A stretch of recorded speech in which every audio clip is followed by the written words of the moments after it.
grows. People who want to get in on the cannabis industry in Rhode Island have some gripes. They're criticizing the state over a process that has already taken years. And then last week, it was halted by a judge. NBC 10 political reporter Brian Crandall is here with the dispute. Brian? Well, Patrice, Rhode Island legalized recreational pot nearly 4 years ago.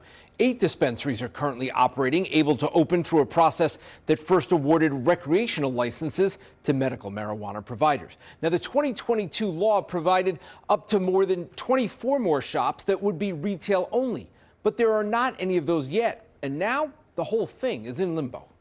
On the outside, looking in at potentially greener pastures. I've had enough.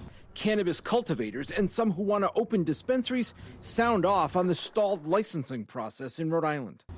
We've experienced a rollout of cannabis licenses that has been charitably slow as molasses. Asher Schofield says he spent years and about $100,000 on the process to apply for a dispensary license.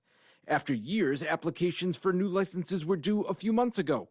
But many who applied felt the state's Cannabis Control Commission was recently signaling a slow walk of how many licenses they'd actually hand out.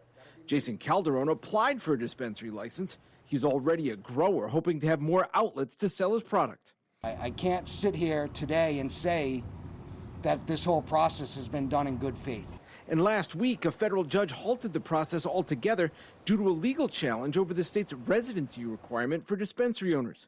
The Cannabis Control Commission spokesperson tells me it is reviewing the court ruling and working on next steps, and that it had beforehand, quote, considered the potential for staggering the distribution of licenses after getting lots of public input. Schofield and others here upset by that. The Cannabis Commission has been effectively keeping cannabis in the hands of the few. With a process this unnecessarily long and expensive. Do you think they're protecting folks like you who have the licenses? No, absolutely not. That's really absurd to even think that. Joe Procuras has one of the existing dispensaries, Mother Earth in Pawtucket. He's concerned about too many others flooding the market. Do you benefit from a smaller group of dispensaries?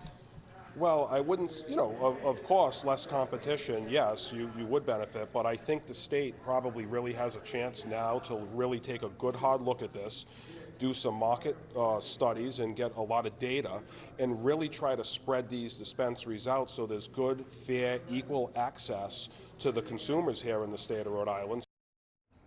On the other hand, the group criticizing the licensing process and pace argue the oversaturation fears are unfounded, and they claim the state is losing out on $7 million a year in tax revenue without opening up more dispensaries. I'm Brian Crandall, NBC 10 News.